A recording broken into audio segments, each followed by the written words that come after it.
Hey everybody. So welcome back. Before the start of any anthropology class that I teach, I kind of like to begin by saying just a couple words about the journey that you've all chosen to, embark on today. And I've been coming into this thinking, like this thinking about my courses as something that sometimes other folks call a container or a metaphorical container. And this idea of a container is actually catching on in some classes that I've taken actually outside of academia for my own personal and professional development. So, what these containers are in that context, they're actually safe spaces so that groups and individuals can really learn and talk about, really anything that expands their consciousness, that expands their awareness. And this can be awareness of like our own self or awareness of others, how we relate to the world in a physical sense, meaning to the planet and to nature, but also in a cultural sense, like how we relate to other people that we share this world with.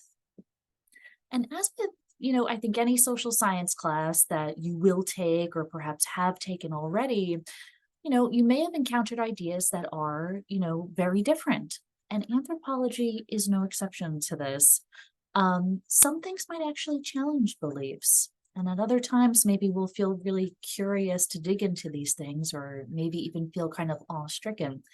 And whatever range of the spectrum you fall on with a given issue, all of that is okay.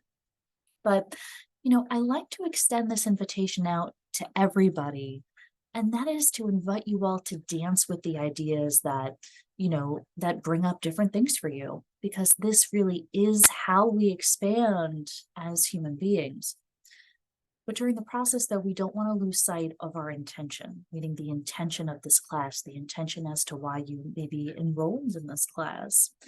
I think we've all gathered here with the intention to open, like our mind's eye to what could exist beyond our current understanding of people right now in this very moment, of people, of cultures, cultures both past and present. And even we can extend this to beyond our current understanding of our own selves as individuals too. One of the things that you'll be learning about this semester is what we call the anthropologist's gaze, and how it helps us look at other cultures from what we call a zero point, meaning this place of neutrality, really without projecting our own ideas about what's morally right or what's morally wrong. There's an old saying, maybe you've heard of it, and it goes something like this. It says something like the ability to observe without evaluating is the highest form of intelligence. But, no professional anthropologist in today's day and age is actually here to ask you to rank levels of intelligence. That's not what we're saying. But the idea of suspending judgment as you observe something, that's profoundly anthropological. And that is, in fact, one of the discipline's like major contributions to social thought. And when we begin to sense the world, like through this lens, through this perspective, what can actually happen is that sometimes we do become painfully aware of our own, what we call implicit personal biases, and also maybe mistaken assumptions that we have about other people. This is actually like a really normal and like a natural, shall we say, awakening that happens to a lot of people as they begin like a more serious course of study in anthropology. And anthropologists themselves, they actually confront this realization during the process of actually becoming an anthropologist. But it doesn't end there. If you were to go on and read anthropological literature close enough, I think you'll be able to see how even like the most seasoned anthropologists, reckons with mistaken assumptions that maybe they've held to throughout the course of their own scholarship, and how they also become, kind of like transformed by the entire process as it plays out. And this is something that really, strikes me, something that really captivates me about anthropology. And that is, how the discipline is kind of like a mirror to the self, that it becomes a mirror to us as individuals. So this talk that I have for you today, what I really want to do is show you what anthropology is all about. So anthropology in its most general sense, it's a broad field that covers really the scope of humanity across space and across time. So meaning like you can do anthropology anywhere in the world from any point in time, whether it be the study of past humans or maybe even contemporary people who are living and breathing today. And as I see it, the study of humanity really can be applied to everyday life. So it can help us, understand who we are as humans and can also foster within us like a certain level of cultural sensitivity that kind of helps us empathize with other people. And it can also kind of help us become a little bit more mindful about cross-cultural misunderstandings and also maybe why they happen in the first place. So if you know anything about humans, maybe the one thing that you've observed already is just how complex people can be. We can be really complicated. And the field of anthropology, actually the way it's structured, reflects that to some degree. So what I'm saying is that the field adopts what we call a holistic approach, meaning that we look at the whole picture of human life and all of its facets, its culture, its biology, its history, its language. And anthropologists tend to specialize in what we call one of the main subfields, one of the four main subfields in the discipline of anthropology. We're going to go over these in more detail together, but let me just list them for you here right now. So the four major subfields are cultural anthropology, and just briefly, this is the study of living cultures. There's physical anthropology, sometimes called biological anthropology. This is the study of humans as a biological species. There's also linguistic anthropology. This is a third subfield. It's the study of human language. And the fourth subfield is archaeology. And this is the study of humanity through the material record, or the things, the artifacts that people have left behind. So the fields, as we go through them, are going to seem pretty different, I think, from each other. But, please bear this in mind. They're united under this umbrella of anthropology because they share two really important things in common. So all of these four subfields, they endeavor to study the human experience and they endeavor to study culture. They all do it, they just do it from different angles. And I almost think of the human experience as like a diamond. There are so many facets that constitute, who we are and what it means to be a human being. And we are such complex creatures. And each subfield within the discipline of anthropology, I think, kind of specializes in studying one angle or one facet of the same diamond, of the diamond of human experience. So what I would like to do basically from here on out is orient you with the four subfields of anthropology. And let's begin with physical or biological anthropology. So those titles can be used interchangeably. Some people do refer to it as biological anthropology because it is the study of humans from a biological perspective. And there are a number of specialties that do fall under physical or biological anthropology. Some people out there study what's called human variation. And those people, they address topics like how and why human populations are like both biologically similar and different. And here, though, I want to emphasize that human biological similarities, they actually outweigh the differences. In anthropology, we talk a lot about the concept of race. And anthropologists see race as something that's called a social construct, meaning it's something that's made up by societies. And it's something that's based only on like a handful of physical traits, like skin color or hair texture. So from truly a scientific point of view, anthropologists would say that there's actually not enough physical differences in the human population to truly delineate any biological races whatsoever. So that's human variation. Other physical anthropologists, they specialize in primatology. And I love this one. Actually, my first class that I ever had to teach was on primatology. And what it is the study of non-human primates and also primate fossils. It is so cool. It's really cool because it can actually help us better understand things like the origin of human behavior. So you might actually know already that, primates are our closest, living relatives. And we know that because the work of primatologists, the work that primatologists have done. And it's actually been shown that humans share about 98.8% of their DNA with chimpanzees, so making chimpanzees our closest primate relative. Another area of biological anthropology I'll share with you is paleoanthropology. And I do want to emphasize that because it is something that we're going to pivot back to. Paleoanthropology is also sometimes referred to as human paleontology. And really what it is the study of human evolution. It's the study of human evolution through the fossil record. So paleoanthropologists, what they do is they excavate things like fossilized bones of human ancestors, and they look for things like changes in skeletal structures. A lot of what we know actually about early human ancestors has been identified in this region of Ethiopia that's called the Middle Awash Valley.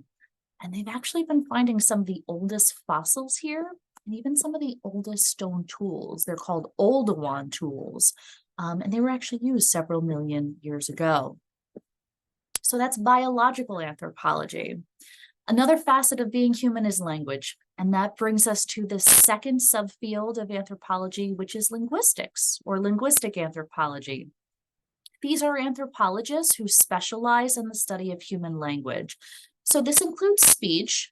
It also includes writing, but it can also encompass nonverbal communication. And we'll talk a bit about that. So nonverbal communication is body language. And so much really can be conveyed to other people without using any words whatsoever. So facial expressions, they convey emotion. Touch, that can communicate something too, like grazing somebody's arm when you're trying to get their attention or when you're trying to flirt with somebody to show a romantic interest.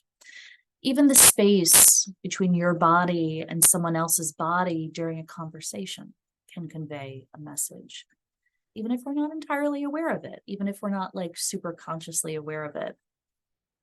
Another form of communication, nonverbal, that we often don't think about is how we ornament or decorate our own bodies. Things like jewelry, piercings, tattoos, clothing, whatever goes into your own personal style.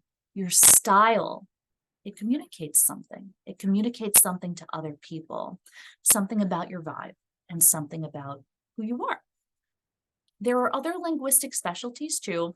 And actually one of the major problems that we're facing right now in terms of cultural heritage is this issue of language extinction. So there are actually about 6,000 human languages, but we're losing some each and every year. They literally just go extinct. So there's a branch of linguistic anthropologists, they're called descriptive linguists, and they actually record threatened languages before they're lost to time. So they record languages from spoken word. They also do it from written text too, again, really with the aim of preserving them. There are historical linguists, and you could probably guess what they do. They study the history of languages. They love old languages, and they also love to see how languages change over time. So languages change, all languages change, and they change when old words like fall out of usage, when they fall out of parlance, and when new words are added.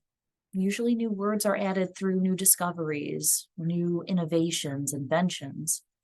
And just as one example, it is always kind of amazing to think about like the text lingo that's been added to language since the invention of the computer.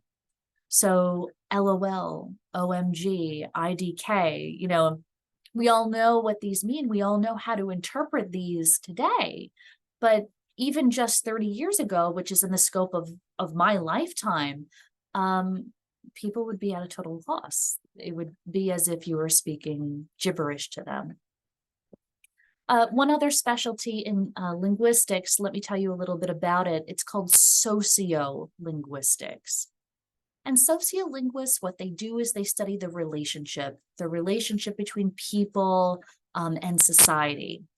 They look at things like how gender, occupation, social class, ethnicity, how these things influence the way that people speak.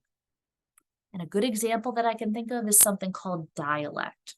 So dialect is a form of a language that reflects a region, an occupation, a social class.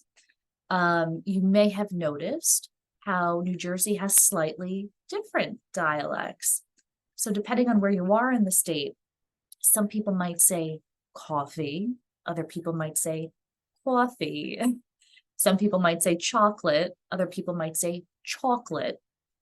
Some people call the sandwich you get at like Subway or Jersey Mike's a sub. Other people call it a hoagie. And even at the national scale, we see different dialects too. Soda, we see different names for soda. Some people call it pop. Some people call it soda. Other people actually say cola to refer to soft drinks or soda in general. Okay, so that's linguistic anthropology. I want to tell you about the next one, and that's archaeology. Archaeology is our third subfield. So archaeologists, they study material culture. They study artifacts. And we study these things across space and across time. You can do archaeology anywhere on the world, anywhere on the planet during basically any time period.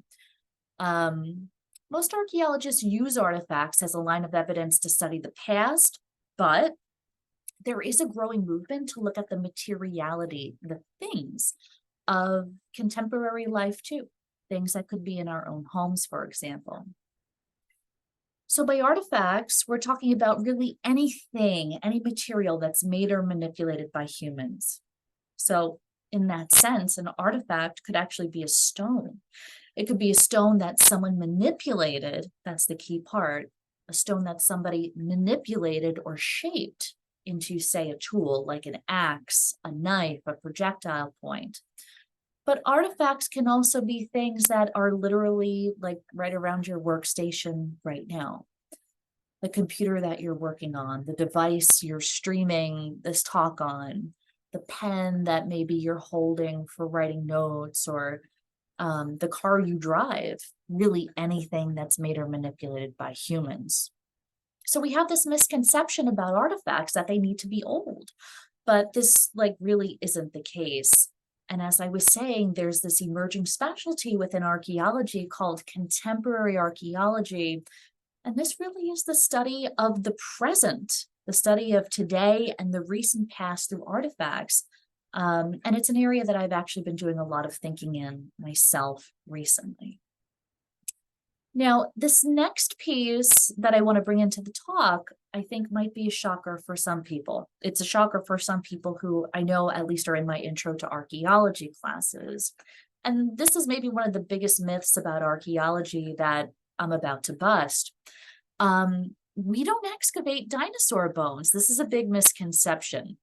It's paleontologists who excavate dinosaur fossils. All that stuff is so cool. It's very, very, very cool. But it's just not a part of archaeology. And it's not a part of it because it doesn't deal with the material record of humanity. Now, archaeologists collect their data through a process we call excavation, which involves systematically removing soil layer by layer. And really the goal is to expose, to document, and then collect artifacts. And we take these clues from the past and we piece them together. Doing archaeology is really like trying to tell a story. It's like trying to tell a story through objects. It's also kind of like piecing together a puzzle, except it's like you don't know what the picture is going to look like until after the puzzle is assembled. But archaeology really has illuminated a great deal about the past. Things like chronology, giving us a timeline of certain events. It can also show us where on a landscape certain events took place, so trying to locate a battlefield, for example. Archaeology can also tell us things that are more personal, things like what people ate, what the diet was of a particular group of hunter-gatherers, for example. Archaeology, in some instances, can also get at things like gender roles and the kinds of things that were important to people in general and why they were important to those people. Just a little bit more on archaeology. Archaeologists tend to specialize in either prehistoric or historic archaeology. Prehistoric archaeologists, they study the material record left behind by humans before written records. So they studied the material record before written records. So prehistoric archaeologists, they might work on cave paintings in ancient Europe dated to the Upper Paleolithic. Or, on the other side of the coin, they might study stone tool traditions, like right here on the East Coast of the United States. Historical archaeologists, on the other hand, what they do is they study the material record left by humans with the assistance of written records. So they use things like wills, journals, ledgers, maps, inventories, to really arrive at this very detailed understanding in many cases of events in the past. So again, historical archaeology is the archaeology of people who did leave written records. Okay, so this brings us to our last subfield, which is cultural anthropology. And what they do is they study living cultures. And their fieldwork is literally living with communities around the world. And in their work, they might explore a whole variety of topics like marriage, gender, sexuality, power, political organization, and even beliefs in the supernatural. So just really quick as one example, an anthropologist like myself might be very interested in the meaning of shamanic rituals around the world. In southern Siberia, the beat of the shaman's drum actually grows faster and faster and faster as the shaman circles this fire in this ritual. And it's said that at the height of the ritual, the soul of the shaman is said to leave the body. And that is, to make room for a spirit to enter. So according to their tradition, it's that spirit who works through the shaman to assist with healing of the community. One of the interesting things I've gotten myself, the perspective that I got, from cultural anthropology is that, the spirit world is such a central focus for many, many, many people outside the non-Western, lived experience. Outside the Western lived experience. And if you decide to continue your studies in anthropology, we really get a lot deeper. We can really get a lot deeper into this. Cultural anthropologists are also interested in what's called ethnology. And this involves comparing and analyzing ethnographic data across cultures. And by ethnographic data, we're just talking about literally data about cultures. One important thing about ethnology, though, it's really not about saying that one culture is like better than the other. It's not about ranking, but rather it allows us to look beyond what we call a local process to see more general patterns of human behavior, and also explore how local traditions can intersect with global dynamics as well. Cultural anthropologists are also interested in what we call cultural universals, and these are things that are shared. These are similarities that are shared by basically all or most cultures around the world. So dancing, laughing, crying, loving, even having a system to pass on cultural knowledge. For us, we've all gone through the institution of school to learn our reading, our writing, how to add, to learn our history, our stories of the past, and also even things, that are less obvious, like even learning how to behave appropriately in public. For a lot of other people around the world, and this still is the case, a lot of this is learned from elders through what we call oral tradition. So stories that are told around a fire, stories that are told around a table. And these are just stories that have been passed down from one generation to the next. So at this point, my dears, we've covered the four main subfields of anthropology. So biological, linguistics, archaeology, and cultural anthropology. And just to close, maybe we can just touch on one issue. If I could put my finger on one issue, like one theme that I've seen again and again and again in my generation of anthropologists and a bit in the generation that trained me, one of those themes would be globalization. And I think it's because it's become so crucial to understanding today's world. And what we're talking about is this intensification of interactions and increased movement of money, of people, of goods, of ideas within and across national borders. I do want to emphasize here that it's not something new per se, though. Global interactions actually date back thousands and thousands of years. The Roman Empire is actually a great example. The Roman Empire expanded about 2 million miles at its peak somewhere around 117 AD. And as the empire expanded, these cross-cultural encounters kind of reshaped Roman approaches to religion. So you had all of these Roman soldiers who were journeying, to the far edges of the Roman Empire, coming back with new religious beliefs from abroad. So the process of globalization, it's not something new, but in this modern era, it's accelerated. That's the key thing. It's accelerated, it's intensified to a height that we really haven't seen before.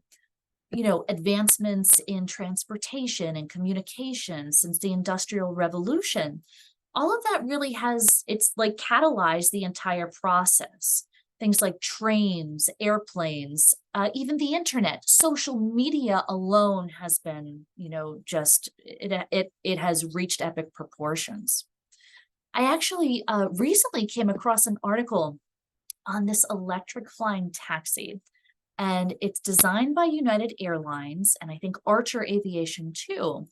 And it's designed to give people the option to get from downtown Manhattan to Newark Liberty Airport in just 10 minutes. Otherwise it would be a 1-hour trip, but it would give people the option to bypass all the traffic that otherwise would make it, of course, a longer trip. So it's like we have all of these inventions now, inventions forthcoming that have compressed and will compress time and space. And what it really does is just draw people closer and closer and closer together, more than any time in the past. Although a friend might live on the other side of the world, we can FaceTime them now, just a couple taps on our device. And it's almost as if, the vast space between you and them or you and I, it's almost as if it doesn't exist. So, these new technologies, what they do is they connect us to a global community. At the same time, globalization, we don't often think of this one. At the same time, globalization leaves billions and billions and billions of people out. Globalization is often portrayed as a positive, and it can bring really, wonderful advancements, to society at large. But the reality is that it also creates inequality because billions of people are disenfranchised from these advancements that are enjoyed primarily by, the developed world. And this is something that we call uneven development, or the unequal distribution of the benefits of globalization. And maybe just, one example of this just to demonstrate. The majority of internet users are located, in US, Canada, Europe, and Asia. The data is out there, you can take a look, but it is the most developed parts of the world today. And the map that I always refer to is a couple years old, granted, and we might imagine today, though, that more areas have come online, but yet still, we think there are billions of people in developing countries that do remain offline. A figure from a couple of years ago in 2019 said that 4 billion people in developing countries remain offline, and that represents close to about a half of the world's population, just to put it in perspective. So this brings us close to the end here, and maybe just a few words to close. So anthropology really is this very fascinating course of study. And personally, I think its more important contribution here in many ways is teaching people how to deepen, their sense of awareness. The more we learn about others, the more we learn about ourselves, and everything becomes that much more clear. Thanks for listening, everybody. Take care. Bye-bye.